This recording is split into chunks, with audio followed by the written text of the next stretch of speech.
মৃত সঞ্জীবনী সুধা জানি, চাঙ্গাউনি আবার কি? এক অপূর্ব বস্তু মুখুজ্জে মশাই। চাঙ্গাউনিতে কি আছে শুনবেন? আপনাদের আর জানাতে বাধা কি, কিন্তু দয়া করে ফর্মুলাটি গোপন রাখবেন। আমার আবার বাতের ব্যামো, ডায়াবেটিসও একটু আছে। চাঙ্গাউনি একটু খেলে বেড়ে যাবে না তো হে জটাধর?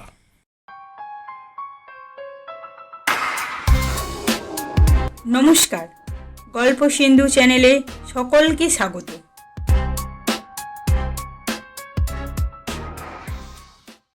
কি ভাবছেন? জানতে চান তো কি আছে এই চাঙ্গাউনি সুধাতে? চলুন একটু ধৈর্য ধরে শুনতে থাকুন তো রাজশেখর বসুর এই বিখ্যাত মজার গল্পটি।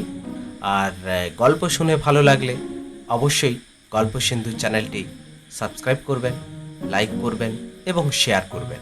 চলুন শুনে নেওয়া যাক গল্প চাঙ্গাউনি সুধা।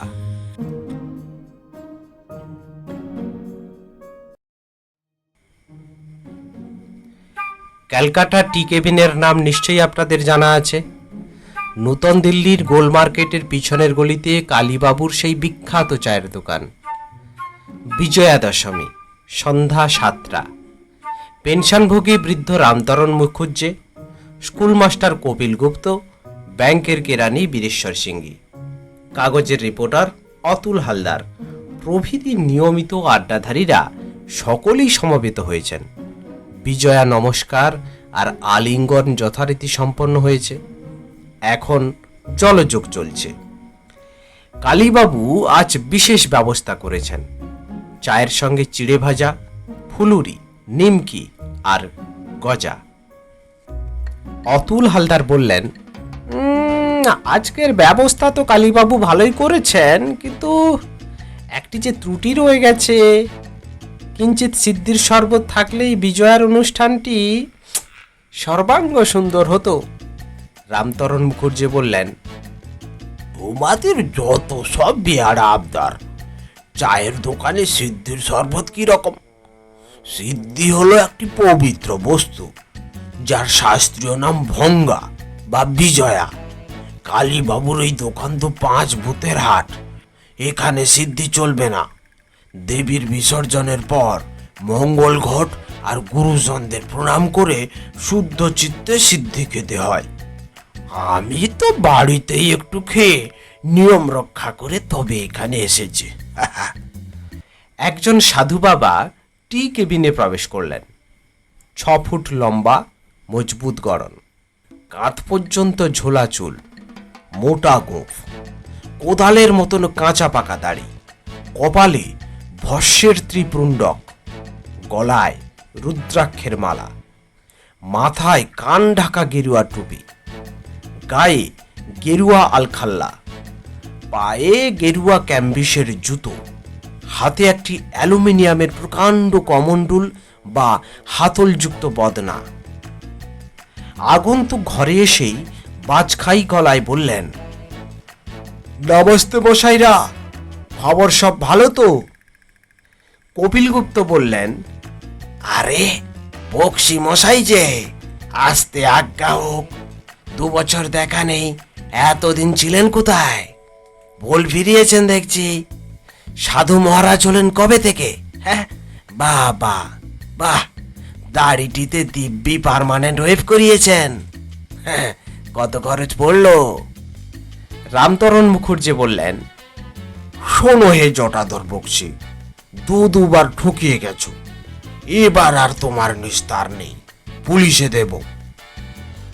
অতুল হালদার বললেন, বাবা, দুবার ঘুঘু তুমি খেয়ে গেছো ধান, এইবার ফাঁদে ফেলে বদিব পরাণ। কপিল গুপ্ত বললেন, আহা, ভদ্রলোককে একটু হাঁপ ছেড়ে জিরুতে দিন। এর সমাচার সব শুনুন, তারপর পুলিশ ডাকবেন। ও কালীবাবু, বক্সি মশাইকে চার খাবার দাও, আমার অ্যাকাউন্টে। রবি বর্মার ছবিতে যেমন আছে, মেনকার কোলে শিশু শকুন্তলাকে দেখে বিশ্বামিত্র মুখ ফিরিয়ে হাত নাড়ছেন। সেই রকম ভঙ্গি করে জটাধর বললেন, না না, আর লজ্জা দেবেন না। আপনাদের ঢের খেয়েছি, এখন আমাকেই সেই ঋণ শোধ করতে হবে। রামতরণ বললেন, তোমার অচলার কি খবর? হ্যাঁ, সেই যাকে বিধবা বিবাহ করেছিলে। ফোঁস করে একটি সুদীর্ঘ নিঃশ্বাস ফেলে জটাধর বললেন, তার কথা আর বলবেন না মুখুজ্জে মশাই, মনে বড় ব্যথা পায়। অচলা তার আগের স্বামী বলহরির সঙ্গেই চলে গেছে। বলহরি তাকে জোর করে নিয়ে গেছে, আবার 50টা টাকাও ছিনিয়ে নিয়েছে। অচলার জন্য এখান থেকে যে খানকতক চপ নিয়ে গেছিলাম, তাও সেই রাক্ষসটা কেড়ে নিয়ে খেয়ে ফেলেছে। কপিলগুপ্ত বললেন, যাক, গত অনুশোচনা নাস্তি। এখন আপনার সন্ন্যাসের ইতিহাস বলুন। আহা আহা, লজ্জা করছেন কেন? চা আর খাবার খেতে খেতেই বলুন। আমরা শোনবার জন্য সবাই উদ্গ্রীব হয়ে আছি। ও হে কালীবাবু, বক্সি মশাইকে আরও 1 পেয়ালা চা আর 1 প্লেট খাবার দাও। গোটা 2 বর্মা চুরুটো দাও, সব আমার খরচায়। চায়ের পেয়ালায় চুমুক দিয়ে জটাধর বললেন, নেহাতি যদি শুনতে চান তো বলছি শুনুন। অচলা চলে যাবার পর মনে একটা দারুণ বৈরাগ্য এলো। সংসারে ঘেন্না ধরে গেল। ধুত্তর বলে একটি তীর্থযাত্রী দলের সঙ্গে বেরিয়ে পড়লুম। ঘুরতে ঘুরতে মানস সরোবর কৈলাস পর্বতে এসে পৌঁছলুম। সেখানে হঠাৎ কানাইয়া বাবার সঙ্গে দেখা হয়ে গেল। তার পূর্ব নাম কানাই পটপাল। খুব বড় সায়েন্টিস্ট ছিলেন, অনেক রকম কারবারও এককালে করেছেন। শেষ বয়সে বিবাগী হয়ে হিমালয়ের একটি গুহায় 5টি বৎসর তপস্যা করে সিদ্ধ হয়েছেন। আমার সঙ্গে পূর্বে একটু পরিচয় ছিল, দেখা মাত্র চিনে ফেললেন। তার পা ধরে আমার দুঃখের সব কথা তাকে নিবেদন করলুম। কানু ঠাকুর বললেন, ভেবো না জটাধর, নিষ্কাম হয়ে কর্মযোগ অবলম্বন করো, আমার শিষ্য হও। আমি সংকল্প করেছি এই মানস সরোবরের তীরে একটি বড় মঠ প্রতিষ্ঠা করব, তাতে যাত্রীরা আশ্রয় পাবে। তিব্বত সরকারের পারমিশন পেয়েছি। দালাই লামা, তাসি লামা, পাঞ্চেন লামা সবাই শুভেচ্ছা জানিয়েছেন। আমি চাঁদা সংগ্রহের জন্য পর্যটন করব, তুমি সঙ্গে থেকে আমাকে সাহায্য করবে। কানু মহারাজের কথায় আমি তখনই রাজি হলুম। তারপর প্রায় বছরখানিক তার সঙ্গে ভ্রমণ করেছি, হিমালয় থেকে কুমারিকা পর্যন্ত। মঠের জন্য গরিব বড়লোক সবাই চাঁদা দিয়েছে, যার যেমন সামর্থ্য, 1 আনা থেকে 1 লাখ পর্যন্ত। তা টাকা মন্দ ওঠেনি, প্রায় 4.25 লাখ। সবই ইন্ডো টিবেটিয়ান যক্ষ ব্যাংকে জমা আছে। কানু মহারাজ সম্প্রতি দিল্লিতেই অবস্থান করছেন, দরিয়াগঞ্জের শেঠ গজাননজির কুঠিতে। তার অনুমতি নিয়ে একবার আপনাদের সঙ্গে দেখা করতে এলুম। রামতরণ বললেন, আমরা কেউ 1 পয়সা চাঁদা দেব না। হ্যাঁ, তা আগেই বলে রাখছি, তোমাকে থোড়াই বিশ্বাস করি। জটাধর বক্সি প্রসন্ন বদনে বললেন, মুখুজ্জে মশাইয়ের কথাটি হুঁশিয়ার জ্ঞানযোগেরই উপযুক্ত। বিশ্বাস করবেন কেন? আমার ভালোর দিকটা তো দেখেননি। অদৃষ্টের দোষে বিপাকে পড়ে সর্বশান্ত হয়েছি, আপনাদের কাছে অপরাধী হয়ে পড়েছি। সে কথা আমি কি ভুলতে পারি? সৎ কার্যের জন্য চাঁদা, বিশেষ করে মঠ নির্মাণের জন্য চাঁদা শ্রদ্ধার সঙ্গে দিতে হয়। শ্রদ্ধয়া দেয়ম, এই হলো শাস্ত্রবচন। শ্রদ্ধা না হলে দেবেন কেন? আমি বা চাইব কেন? অতুল হালদার বললেন, থ্যাংক ইউ জটাই মহারাজ, আপনার বাক্যে আশ্বস্ত হলুম। মঠ প্রতিষ্ঠার কথা শুনেই আতঙ্ক হয়েছিল। এখনই বুঝি চাঁদা চেয়ে বসবেন, না দিলে কানাইয়া বাবার সাপের ভয় দেখাবেন। যাক, শ্রদ্ধা যখন নাস্তি, তখন চাঁদাও নবডঙ্কা। আপনার ওই বিরাট বদনাটায় কি আছে? জটাধর বললেন, বদনা বলবেন না, এর নাম রুদ্র কমণ্ডলু। কানু মহারাজের ফরমাসে গজানন শেঠজি বানিয়ে দিয়েছেন। তার অ্যালুমিনিয়ামের কারখানা আছে কিনা? রামতরণ প্রশ্ন করলেন, কি কি আছে ওটাতে? হ্যাঁ, চলবল করছে যেন। আগে এতে আছে চাঙ্গায়নী সুধা, আপনাদের জন্যই এনেছি। রামতরণ বললেন, মৃত সঞ্জীবনী সুধা জানি, চাঙ্গায়নী আবার কি? এক অপূর্ব বস্তু মুখুজ্জে মশাই, কানু মহারাজের মহৎ আবিষ্কার। খেলে মন প্রাণ চাঙ্গা হয়, তাই চাঙ্গায়নী সুধা নাম। মত নাকি? কি যে বলেন! কানু মহারাজ মাদকদ্রব্য স্পর্শ করেন না, চা পর্যন্ত খান না। চাঙ্গায়নীতে কি আছে শুনবেন? আপনাদের আর জানাতে বাধা কি, কিন্তু দয়া করে ফর্মুলাটি গোপন রাখবেন। কপিলগুপ্ত বললেন, ভয় নেই বক্সি মশাই, আমরা এই কজন ছাড়া আর কেউ টের পাবে না। তবে শুনুন, এতে আছে 20টি কবরেজি গাছগাছড়া, 20 রকম ডাক্তারি আরক, 20 রকম হোমিওগ্লোবিউল, 20 দফা হেকিমি দাবাই, তাছাড়া তান্ত্রিক স্বর্ণভস্য, হীরকভস্য, বায়ুভস্য, বোমভস্য, রাজ্যের ভিটামিন আর পোয়াটাক ইলেকট্রিসিটি। আর আছে হিমালয়জাত সামলাতো, যাকে আপনারা সিদ্ধি বলেন, আর কাশ্মীরি মকরকন্দ। এই সব মিশিয়ে বকযন্ত্রে চোলাই করে প্রস্তুত হয়েছে। কানু ঠাকুর বলেন, এই চাঙ্গায়নী সুধাই হচ্ছে প্রাচীন ঋষিদের সোমরস। উনি শুধু ফর্মালাটি যুগোপযোগী করেছেন। অতুল হালদার উরুতে চাপড় মেরে বললেন, আরে মশাই, এই রকম জিনিসই তো আজ দরকার। একটু আগেই বলছিলুম, কিঞ্চিৎ সিদ্ধির শরবত হলেই আমাদের এই বিজয়া সম্মেলনীটি নিখুঁত হয়। রামতারণ বললেন, অত ব্যস্ত হয়েও না হে অতুল। জটাধরের চাঙ্গায়নী যে নেশার জিনিস নয়, তা জানলে কি করে? জটাধর বক্সি তার প্রকাণ্ড জিহাটি দংশন করে বললেন, কি যে বলেন মুখুজ্জে মশাই, নেশার জিনিস কি আপনাদের জন্য আনতে পারি? আমার কি ধর্মজ্ঞান নেই? এতে সিদ্ধি আছে বটে, কিন্তু তা মামুলি ভাঙ নয়। বৈজ্ঞানিক প্রক্রিয়ায় শোধন করে তার মাদকত্ব একেবারে নিউট্রালাইজ করা হয়েছে। আয়ুর্বেদ শাস্ত্রে যাকে বলে হৃদ্যবৃষ্য বল্ল মেদ্ধ, এই চাঙ্গায়নী হলো তাই। খেলে শরীর চাঙ্গা হবে, ইন্দ্রিয় আর বুদ্ধি তীক্ষ্ণ হবে, চিত্তে পুলক আসবে, সব গ্লানি আর অশান্তি দূর হবে। কপিলবাবু, একটু ট্রাই করে দেখুন না। চায়ের বাটিটা আগে ধুয়ে নিন, জিনিসটা খুব শুদ্ধভাবে খেতে হয়।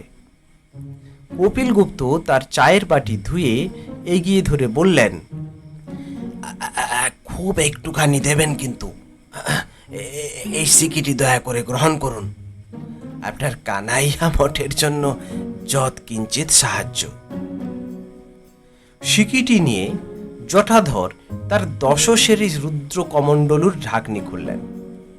ভিতর থেকে একটি ছোট হাতা বার করে তারই এক হাতা কপিলগুপ্তর বাটিতে ঢেলে দিয়ে বললেন, শ্রদ্ধয়া পেয়ম।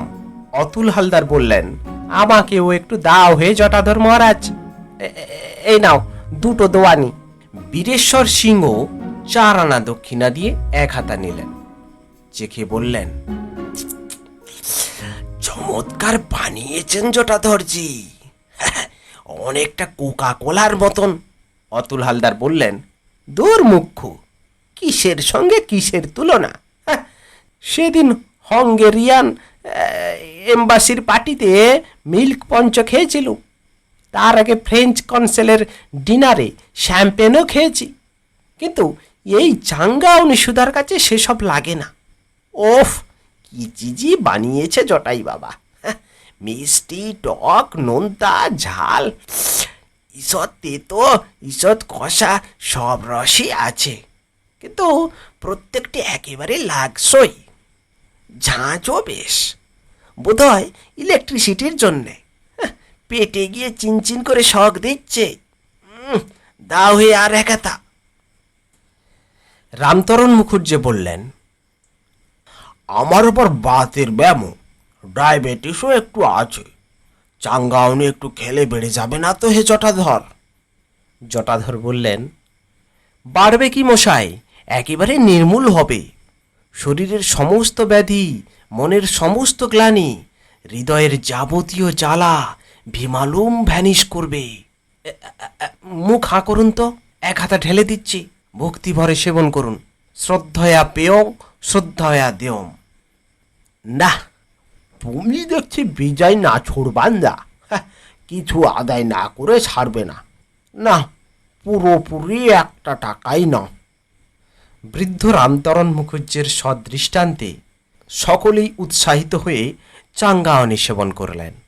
3 হাতা খাবার পর বীরেশ্বর সিংহি কাঁদো কাঁদো হয়ে বললেন, জটাধরজি, আমার মনে সুখ নেই, বড় কষ্ট, বড় অপমান।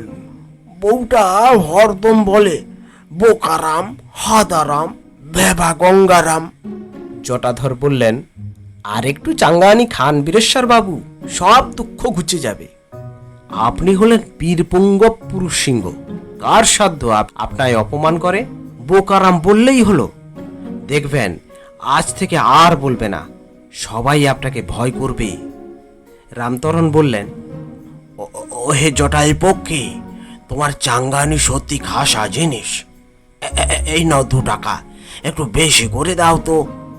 গিন্নিকে বলেই বলে 72 বেগ কুলে বুড়ো ভীমরতি ধরেছে। মাগি আমাকে ভালো মানুষ পেয়ে গ্রাহ্যের মধ্যে আনে না। বড় লোকের বেটি বলে ভারী দেমাক। আরে বাপের কত টাকা আবার ঘরে এনেছিস?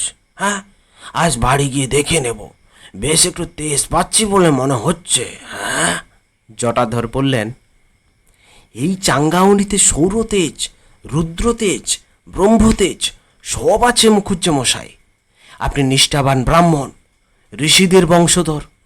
আপনার পূর্বপুরুষরা সোমবাগ করতেন, কলসি কলসি সমরস খেতেন। আপনার আবার তেজের ভাবনা। নিন, চায়ের পেয়ালা ভর্তি করে দিলাম, চো করে গলাব্ধকরণ করে ফেলুন। 5 টাকা দক্ষিণা শ্রদ্ধায়া দেয়ং শ্রদ্ধায়া পেয়ং। কালীবাবুর টি কেবিনে যারা উপস্থিত ছিলেন তারা সকলেই অল্পাধিক চাঙ্গাউনি সুধা পান করলেন, কিন্তু জিনিসটির প্রভাব সকলের উপর সমান হলো না। কপিলগুপ্ত গম্ভীর হয়ে বিড়বিড় করে ম্যাকবেথ আবৃত্তি করতে লাগলেন। বীরেশ্বর সিংহি এবং আর 2 জন কচি ছেলের মতন খুঁতখুত করে কাঁদতে লাগলেন। 2-3 জন মেঝেতে শুয়ে পড়ে নিদ্রামগ্ন হলেন। অতুল হালদার দাঁড়িয়ে উঠে হাত নেড়ে থিয়েটারি সুরে বলতে লাগলেন, শাহজাদি সম্রাট নন্দিনী, মৃত্যু ভয় দেখাও কাহারে। রামতরণ মুখুজ্জে বেঞ্চের উপর উবু হয়ে বসে তুড়ি দিয়ে রামপ্রসাদী গাইতে লাগলেন, কালী একবার খাড়াটা নেব, তোমার লক লকে জীব কেটে নিয়ে মা, ভক্তি ভরে কেটে নিয়ে মা, বাবা শিবের শ্রী চরণে দেব। কালীবাবু তার টেবিলের পিছনে বসে সমস্ত নিরীক্ষণ করছিলেন। এখন এগিয়ে সে জটাধরকে প্রশ্ন করলেন, আজ কত টাকা হাতালে জটাধর বাবু? জটাধর বললেন, চাঁদার কথা বলছেন? অতি সামান্য, বড়জোর 50 টাকা। আপনার মক্কেলরা তো কেউ টাকার আন্ডেল নয়, সকলেরই দেখছি অর্ধভক্ষ ধনুর্গুণ। আমার দোকানে ব্যবসা করলে আমাকে কমিশন দিতে হয়, তা বোঝো তো? বিলক্ষণ বুঝি। এই নিন 5 টাকা, 10%-এর কিছু বেশি পোষাবে। তোমার ওই বদনাটায় আর কিছু আছে নাকি? আছে বই কি, চায়ের কাপের 2 কাপ হবে, খাবেন? দাম কিন্তু দেব না।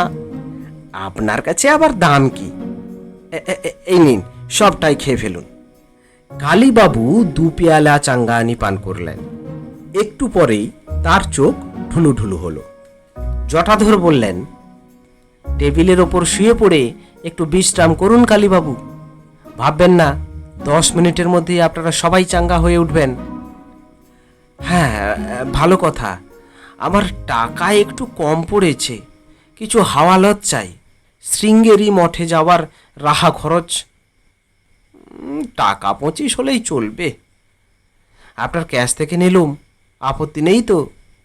একটা হ্যান্ড নোট রেখে দিই? তাও নয়? থ্যাংক ইউ কালীবাবু, আপনি মহাশয় ব্যক্তি। বন্ধুকে একটু সাহায্য করতে আপত্তি করবেন কেন? টাকাটা আমার নামে আপনার খাতায় ডেবিট করবেন। আবার যেদিন আসবো সুদ শুদ্ধ শোধ করব। শিবনেত্র হয়ে জড়িত কণ্ঠে কালীবাবু বললেন, আবার কবে দেখা পাবো? সবই ঠাকুরের ইচ্ছে কালুবাবু। কানাইয়া বাবা যখনই এখানে টানবেন তখনই এসে পড়ব। আচ্ছা, এখন আসি, দরজাটা ভেজিয়ে দিচ্ছি। একটু সজাগ থাকবেন, বড় চোরের উপদ্রব। নমস্কার।